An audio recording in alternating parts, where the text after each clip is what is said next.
So yeah, we've shortened a 4-hour training into a bit of an hour and a half highlights, I guess, or intro for all of you today.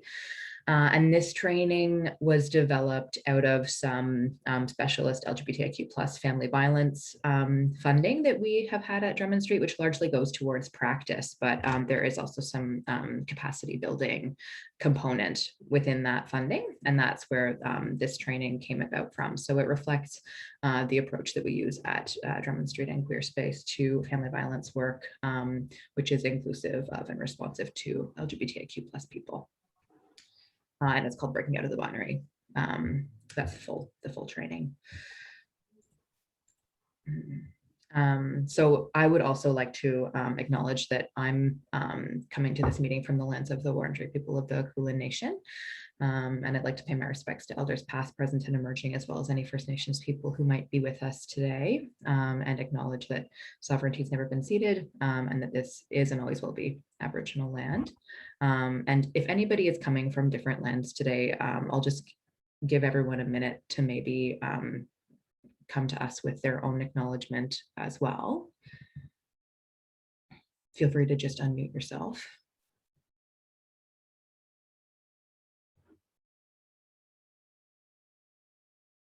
No. All right.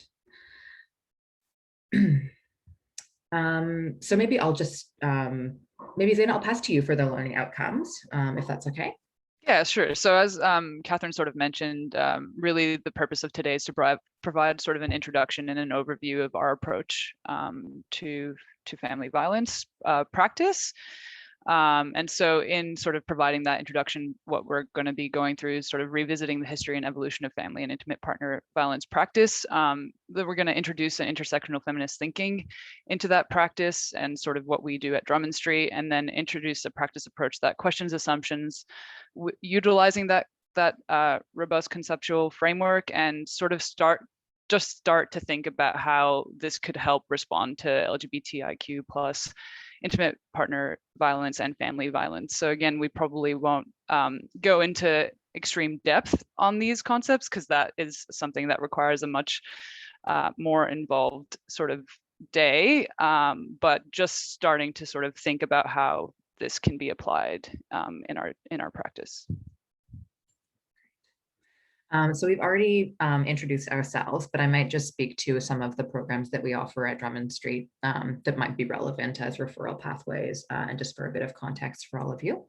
So as I mentioned, we've had the funding for a couple of years now, which is specific to LGBTIQ plus family violence, and that's what used to be the With Respect Consortium, and what is now held by Drummond Street. And the Q Respect Counseling Service and the Queer Family Violence Case Management Service are the two sort of applied services that are provided to clients under that funding. And that's where the capacity building stuff has come in as well. So we're able to offer counseling and case management support to LGBTIQ plus people who have experienced family violence. And that is the full spectrum of intervention. So everything from kind of primary prevention and early intervention through to tertiary response and recovery. And we also have the Futures Free from Violence program, which is for basically anybody who's not a cisgender man who has been identified as using harm or using family violence. So a lot of those clients are LGBTIQ plus people, women and trans and gender diverse people. But then we also have a number of cisgender straight women who come through as well, who have often either been identified as using harm against a partner or harming their children. And that program involves a group a number of times per year, as well as therapeutic case management support one-on-one, which often sits alongside the group work. So those are the sort of main interventions that might be most relevant for today. And then it would be nice to introduce everybody, but I'm pretty sure that it might take us half of the time just to go through and have everybody say their name. So maybe we'll just skip over that for today, if that sounds okay. So just a quick snapshot of our approach to practice, some of the highlights. So we believe that creating strong practice cultures in our practice involves reflecting regularly for practice improvement and contributing to theory. And so that looks like communities of practice across larger groups of staff at Drummond Street and Queer Space, as well as what we call critical practice questions group, which is basically like a peer reflective space that allows people to bring particular themes or topics around approaches to practice or specific case examples that they're wanting support with. Questioning our theories and beliefs. So we take a really critical approach to the work and a really curious approach to the work, and are constantly revisiting things and questioning what we're doing and trying to resist that occupation of an expert stance because it's a really big part of our practice that we recognize different forms of knowledge and the wisdom of clients about their own experience, and then considering alternative perspectives and possibilities.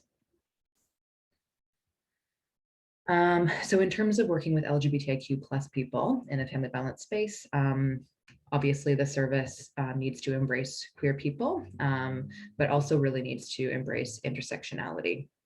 So rather than having a particular tag on of things that you consider when you're working with a lesbian person and things that you consider when you're working with a First Nations person and things that you think about when you're working with someone who identifies as having a disability, really seeing all of a person and recognizing that it's not appropriate to try to ask someone to distill their identity into one particular thing or to privilege one piece of their identity in order to access an appropriate service.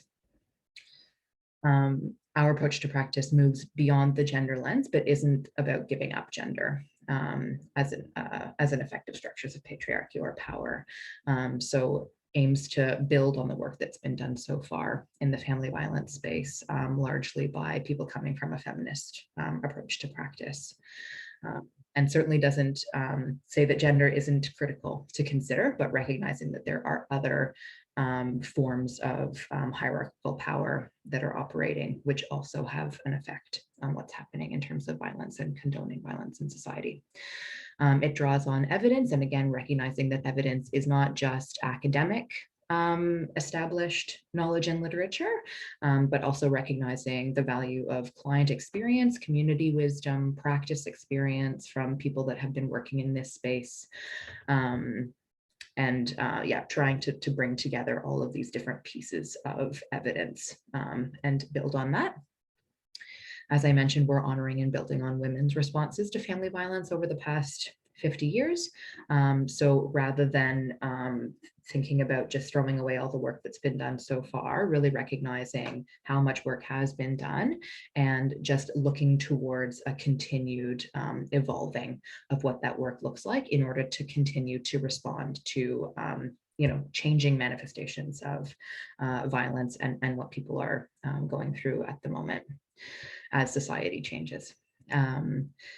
And again, really, the approach values participant involvement and discussion and feedback as critical to the development of the approach. So at Drummond Street and at CFRE, we really work towards the application of a co-production model in our work, which involves speaking with community and key stakeholders from the very beginning and the planning stages of any project, and involves continued co-creation, co-delivery, co-review as part of a cycle of continuing progression and building on knowledge. Great. So sort of as Catherine's already started to touch upon, these are all of the different elements that our practice approach or our approach to practice draws upon.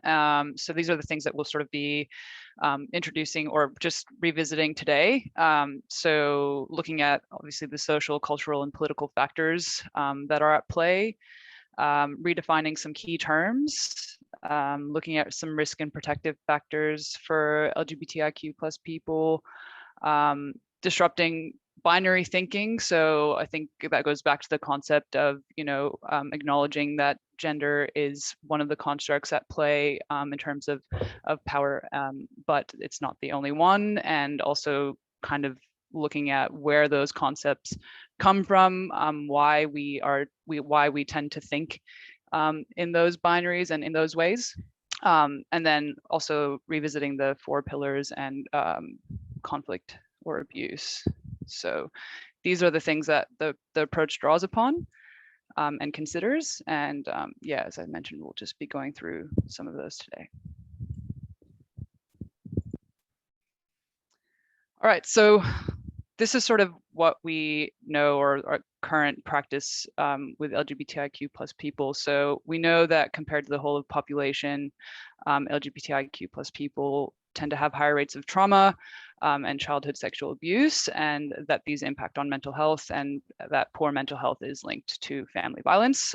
We also know that there are certain significant risk periods, such as the time of coming out, being questioning, social isolation from the queer community, alienation from family of origin, or exposure to homophobia. And that some of the protective factors include strong relationships with friends that you can discuss sexuality and gender with, being comfortable in your sexuality or gender, having that connection to a queer community, strong relationships with a parent or family of origin as well. And it's important to understand that this population level information, what it tells us, but it's also important to acknowledge that there is underreporting among LGBTIQ plus people, and that there are also gaps in the research, which we'll sort of continue to look at in the next slide.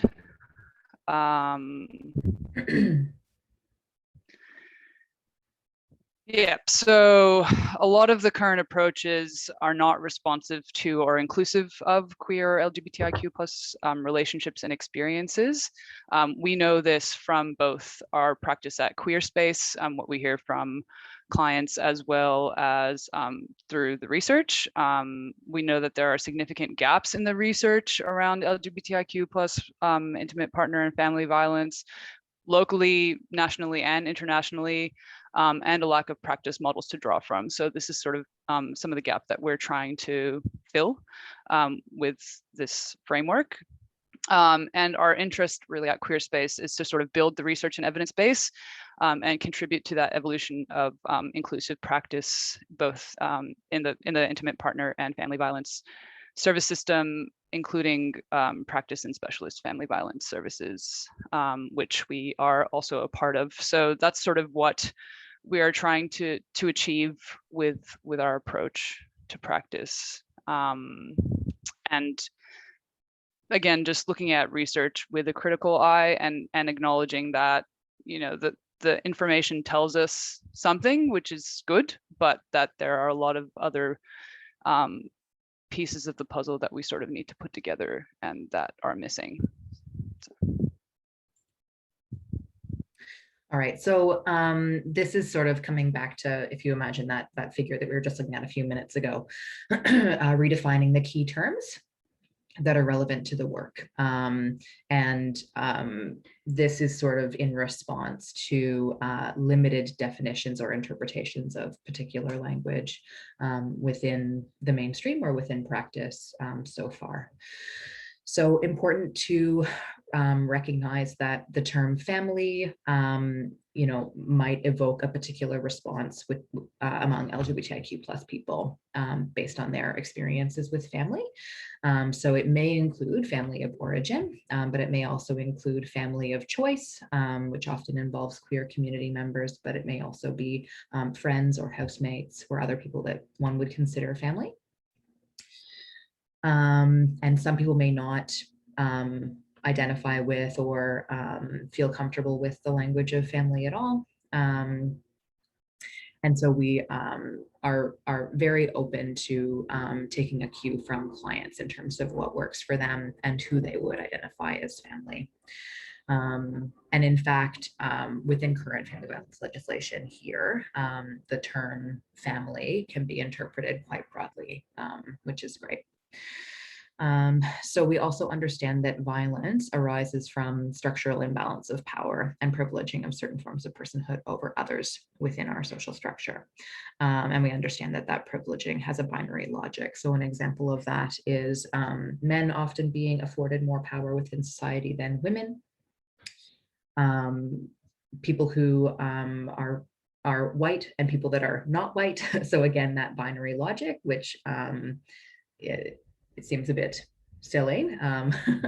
And violence includes intimate partner violence, family violence, as well as lateral violence. Just recognizing that lateral violence is a term that has emerged from a lot of work by First Nations communities. And this refers to violence that is done within community to one another. So often kind of projecting really negative experiences and violence to one another because of negative experiences that people are having. And also really important to recognize that in the past, within the craft and the Marim, often lethality, the understanding of lethality was limited to homicide, or at least really focused on homicide. And suicide was quite invisible within that understanding of lethality. So when we talk about lethality within Drummond Street and queer space, we understand that to include both homicide and suicide related to death. So just some features of LGBTIQ plus intimate partner and family violence. And you'll note that a lot of these things would be applicable to LGBTIQ plus families, as well as families beyond that. So there are some things that might be a bit particular based on identity. So some examples of manifestations of control or abuse that might be more specific to LGBTIQ plus people, using someone's gender or sexuality against them. So an example of that would be, for example, a biphobic partner bringing someone down because of their identification as bisexual, threatening to out somebody at work or within community or to their family, controlling someone's access to medication, or pressuring them to conform to sex or gender norms. So encouraging someone to express gender in a more feminine or masculine way in keeping with norms, or generally being critical of how somebody chooses to express their gender or their sexuality. And when we say controlling someone's medications, that may relate to, HRT and transition related medication, but it may also be, mental health related medication that they're on, or other types of medication.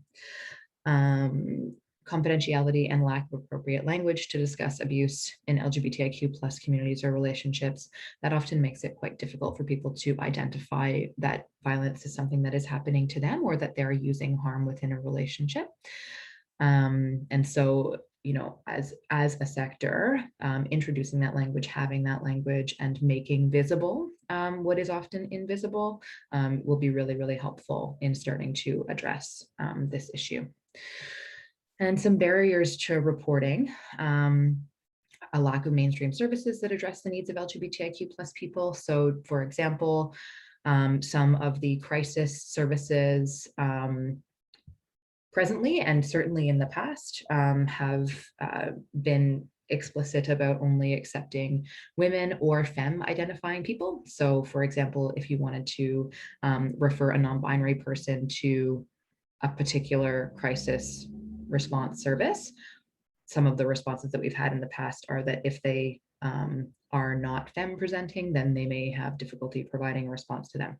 So that's just one example of some of the difficulties in helping someone to move towards safety. A fear of minimization or discrimination, or being judged or not believed. So often when people have approached the police or sought to have some kind of service around their safety, the fact that it might be two women in a relationship and therefore nobody could possibly be violent or cause harm to someone, or if, for example, it's two men in a relationship, the myth or the attitude that men can give as good as they get, and that kind of thing often means that things are not taken seriously, and there is not an appropriate response in terms of assuring or trying to move towards safety for those clients. Fear around differing legal rights over children and assets.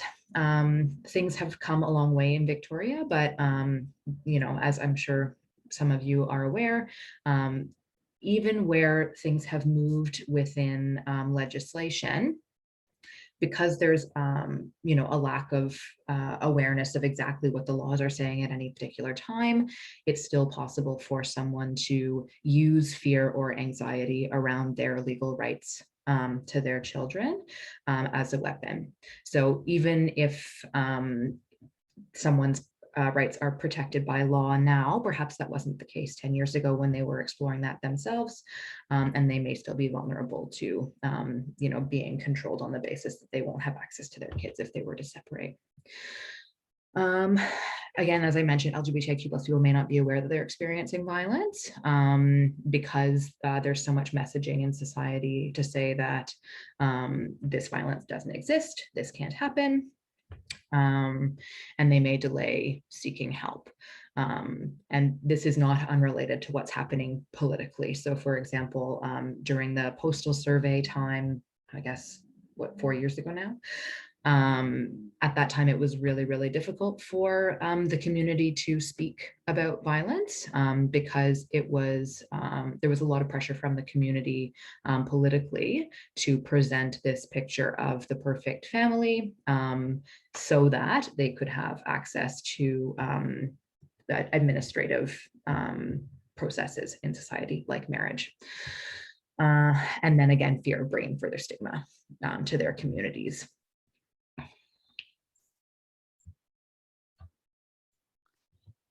Okay, so this sort of goes back to that social and political context, but also looking at the socio-ecological model of how this different assumptions and different structures interplay at different levels to create risk factors or barriers for LGBTIQ family violence. So we've got everything from the individual and relationship level, so things like heteronormative norms and social learning of family violence, including dominance and controlling behaviors in relationships. At the organizational and community levels, we've got workplace cultures, again, the heteronormativity in terms of family structures and rigid structures of or concepts of sexuality and gender that interplay within different cultures. System and institutional level, we've got again the structures at play, so the heteronormativity and all the sort of gender and inequity and norms that are at play here, and the barriers to understanding LGBTIQ relationships and families, or to adequately address their needs or adequately address family violence that is taking place. And the same norms have an impact at a societal level as well. And I think we all contribute to that in ways, whether we sort of realize it or not. And these, the societal norms at play, they can definitely be very harmful to people who don't fit that mold. And it's really easy to sort of disregard someone's unique identity or put them into one category or over another. And we'll talk a little bit about intersectionality and how that has plays a part here. So for example, myself, I am Middle Eastern, but I am also queer, and those two identities don't exist in vacuums. I can't just be Middle Eastern sometimes and just be queer at others. They intersect and interplay with each other's. And I think that there are definitely assumptions that we make about all categories of people that we associate with people, whether it be ethnicity, gender, whatever it is, and understanding where those assumptions come from, what informs them, and also understanding how they boil down into practice and how they boil down into our interactions with people at these different levels. And the harmful assumptions are perpetuated through binary thinking So I think that that's really what we're trying to sort of show here, and to start thinking of where our assumptions come from at each of these different levels. Okay, so we're gonna sort of move towards some content around the gendered lens in approaches to family violence practice and some of the strengths and limitations of that lens. Fantastic. So most family violence services do adopt a feminist approach where it is rooted in sort of patriarchal and systemic gendered inequality, and there are very good reasons for why this exists. So historically, men's violence against women was with impunity. In Australia, 1 woman is killed every week by a current or former male partner, and in Victoria, intimate partner violence is a leading contributor to death, disability, and illness in women aged 15 to 44, being responsible for more of the disease burden than many well-known risk factors such as high blood pressure, obesity, and smoking. So there is obviously very good reason why we focus on this and why it has been at the center of family violence practice for so long. I think that things are probably shifting now and this is why we have these discussions to sort of look at it from a broader lens and also include LGBTIQ and other people, marginalized communities, and yeah, sort of broaden that lens. But there's a very good reason why we look at things this way. Okay, so this is our first kind of opportunity for some reflection and for all of you to engage with one another and with us around the content. So I think that given that we're quite a large group, what might be easiest is if we do some breakout rooms for about 5 minutes. And I know that's not a whole lot of time to chat, but you know, we're going to try to move through the content, and then if we have time at the end, we can come back to any of these things for some additional time. So perhaps if we could just take sort of 5 to 7 minutes in the breakout rooms to discuss these 3 questions. So what are some of the ways that the gendered lens might support family violence practice with LGBTIQ+ people? What are some of the ways that the gendered lens might hinder family violence practice with LGBTIQ+ people? And what might you miss if you were using only the gendered lens? Really great reflections from all of you. Thank you so much for sharing. Just some of the limitations that we have noticed around the use of the gendered lens only for LGBTIQ+ people are some of the harmful and reductionist stereotypes and assumptions, which has been spoken to already. The invisibility potentially of LGBTIQ+ family violence, because it doesn't look like the stereotypical, you know, male-female understanding of what family violence might look like. Often an inability to work intersectionally. So if we are thinking only about gender as a differential of power within society, then that invisibilizes a lot of the other hierarchies of power that are in place that allow for differential levels of power in a relationship and the possibility of control. Lack of attention to specific LGBTIQ+ risk and protective factors, misidentification, which again, we've already spoken to, and these are attributable to binary thinking, which underpins the gendered lens, again, which we've spoken to. All right. All right. So we might not do breakout rooms for this particular reflection, but just something to keep in mind as we sort of go through the next section of the presentation. Maybe it's just a few questions around intersectionality. So just sort of thinking, what does it mean to you? How do you currently integrate it into your practice? And how do you think organizations that you work with support integration of intersectionality into practice? So I think just in the interest of time, maybe Catherine won't break out for this one. I think there's another reflection just after. Yeah. Okay, so this is Kimberly Crenshaw. We'll show this video in just a moment. She is basically the person who coined intersectionality, and literally she defines it as a prism to bring light to dynamics, to bring to light dynamics within discrimination that in law that weren't being appreciated by the courts. So this video sort of provides an introduction as to how and why she coined the term. And I think it's a really great insight into starting to think how we might be able to integrate that and use it in practice and in the way that we interact with people. Many years ago, I began to use the term intersectionality to deal with the fact that many of our social justice problems like racism and sexism are often overlapping, creating multiple levels of social injustice. Now, the experience that gave rise to intersectionality was my chance encounter with a woman named Emma DeGraffenreid.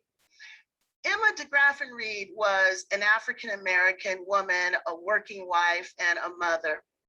I actually read about Emma's story from the pages of a legal opinion written by a judge who had dismissed Emma's claim of race and gender discrimination against a local car manufacturing plant. Emma, like so many African-American women, sought better employment for her family and for others. She wanted to create a better life for her children and for her family. But she applied for a job and she was not hired. And she believed that she was not hired because she was a Black woman. Now, the judge in question dismissed Emma's suit. And the argument for dismissing the suit was that the employer did hire African Americans and the employer hired women. The real problem, though, that the judge was not willing to acknowledge was what Emma was actually trying to say, that the African Americans that were hired, usually for industrial jobs, maintenance jobs, were all men. And the women that were hired, usually for secretarial or front office work, were all white. Only if the court was able to see how these policies came together would he be able to see the double discrimination that Emma DeGraffenreid was facing. But the court refused to allow Emma to put two causes of action together to tell her story because he believed that by allowing her to do that, she would be able to have preferential treatment. She'd have an advantage by being able to have two swings at the bat when African-American men and white women only had one swing at the bat.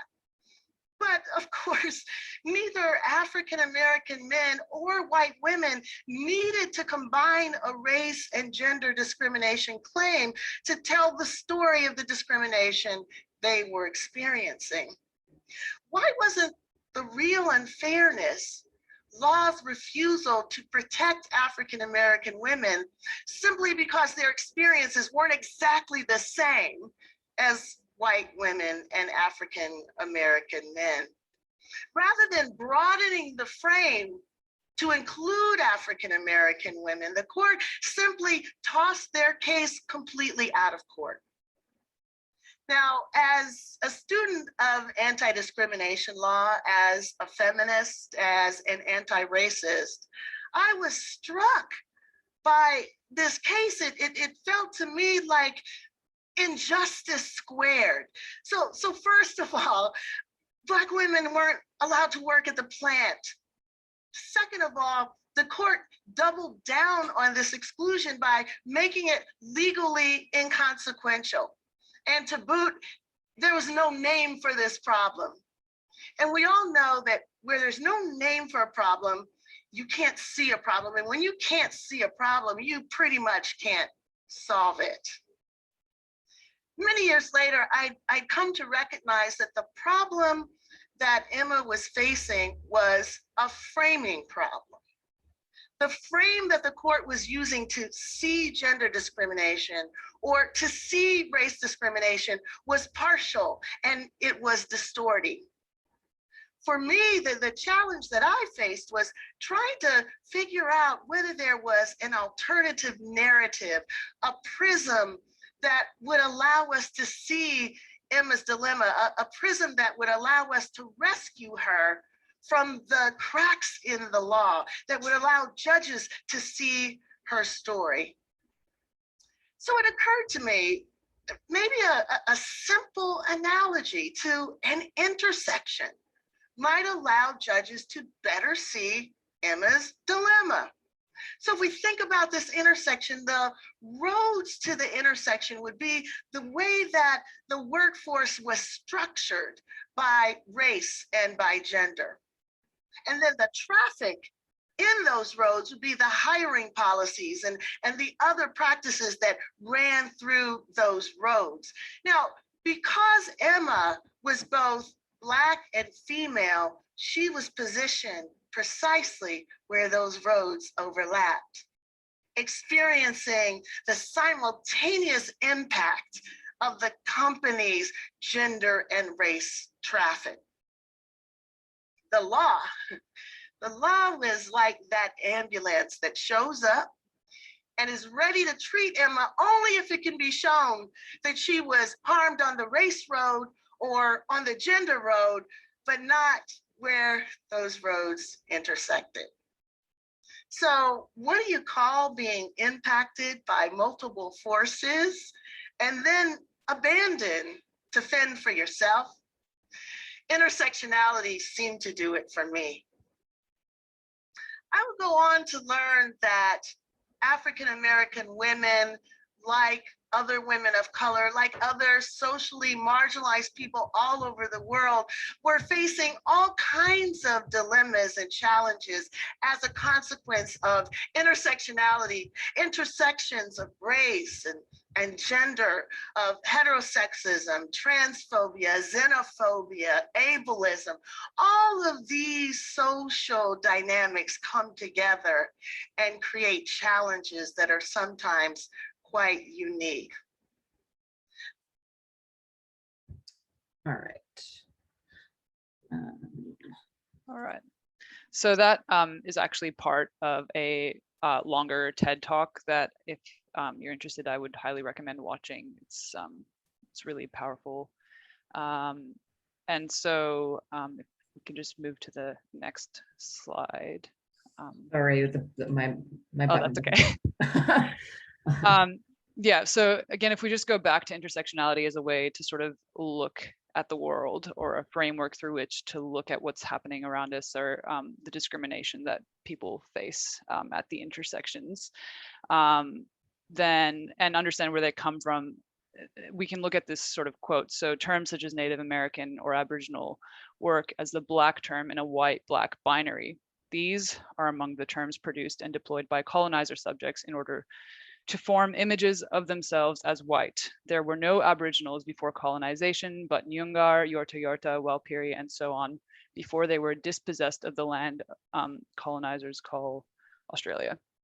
So we can see here how that binary thinking and looking at that through just a white-Black lens has dispossessed Aboriginal people of their identity. It's reduced their identity into one sort of one collective identity viewed through a white-Black prism.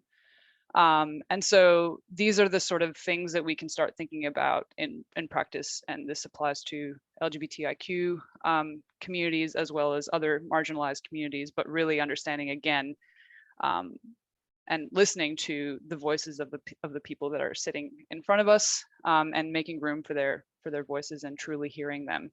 And understanding where our assumptions are coming from and the frameworks that are currently in place that we look through and examine those structures to kind of try and understand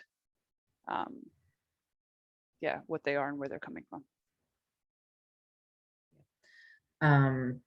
And just one other thing here in terms of the binary. So as Zaina was implying, there's a hierarchy implicit in many binaries, where, for example, in the white-Black binary, white is superior to Black, or Yeah. are constructed as superior to Black.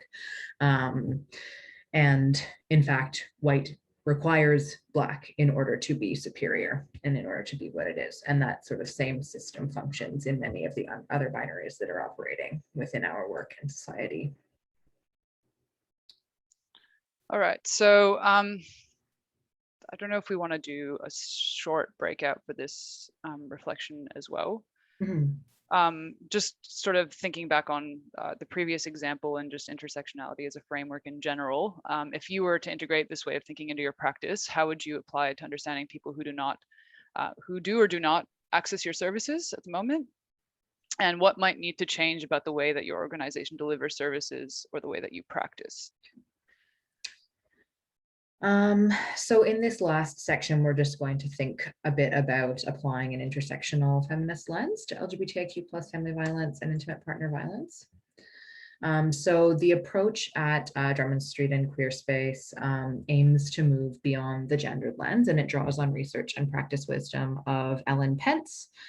So Pence is the person who is associated with the 4 pillars, not to be confused with the 4 pillars that are in the Merum. Not sure why they opted to do that, because it would be very confusing for anyone doing mainstream family violence work, but here we are. As well as Catherine Hodes, who did a lot of work around conflict versus abuse.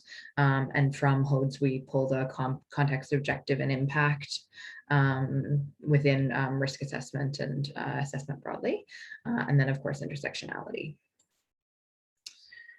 So Ellen Pence worked with others to develop a model to explain the conditions that exist within society that allow for one group to be violent to another group of people. So often that's understood to mean condoning men's violence against women. And these conditions are the 4 pillars. So they exist in relation to violence against women, LGBTIQ+ people, people of color, people living with disabilities, and many other marginalized groups. And the 4 pillars are a sense of entitlement or superiority, an expectation of submission, objectification or dehumanization of the person who has less power within the particular binary that you're thinking about, and a lack of consequence or impunity for those that are using violence. And then Hodes. Hodes context, objective, and impact is really useful in listening to what's happening within a particular family around violence. So this involves deep, nuanced engagement versus shallow engagement, paying attention to the order of events so that complexities of the situation and how it unfolds can be revealed.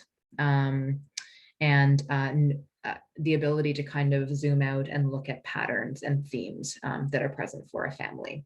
So when you look at sort of the CRAF and the aid memoir, it tends to be focused on quite specific behaviors rather than the context, objective impact of those particular behaviors.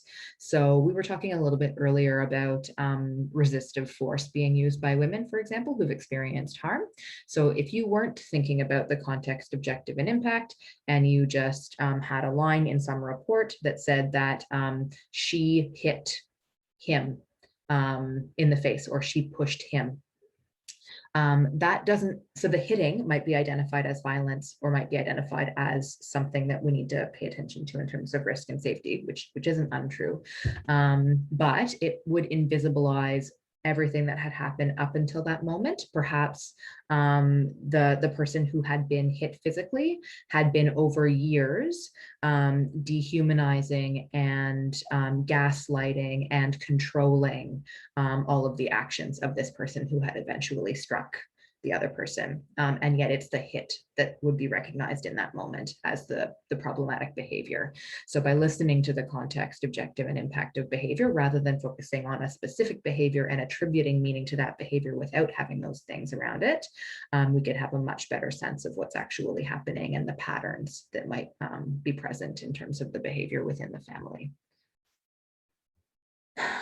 So as I mentioned before, Hodes also does a lot of work around conflict versus abuse. So some of the questions that Hodes might encourage would be what was happening before the behavior occurred, what was the outcome, what was the context, how would you describe your partner, who makes the decisions, and what leads up to a fight and how are fights resolved. And so Hode believes that by examining these details, we can start to differentiate between conflict versus abuse. So basically what she's talking about there is differentiating between sort of conflict that's escalated and there's been a behavior that's identifiable as potentially a violent behavior. So again, someone striking someone, someone throwing something at someone. And so the differentiation there would be whether this was a matter of a kind of an isolated instance of people not being able to regulate themselves emotionally or being under a tremendous amount of stress and doing something problematic, versus a pattern of controlling behavior in that relationship and an intent to control someone or force someone to submit. So does that kind of make sense to everybody, the difference there? Great. And just a caveat, that's not to say that you know, violence that emerges out of escalated conflict isn't important. There can still be risk that's implicit in escalated conflict, but the intervention for escalated conflict might look quite different from an intervention around patterns of coercive controlling behavior in a relationship. So I think this is our last reflective opportunity, and we have only 5 minutes left. So I'm wondering if perhaps rather than having a discussion, which takes a little bit more time, perhaps what we could do is just have people pop something into the chat. And then we can read that out in terms of things that, you know, this discussion has been able to generate in terms of questions about approaches to practice and things that people would like to explore further. Would that be an okay way to go? Maybe we'll give people about a minute to pop things into the chat, and then we can read those out and maybe respond to them. And I don't think I can actually see the chat. So if Zaina, maybe you could read things out. All good, I'm on it. Great.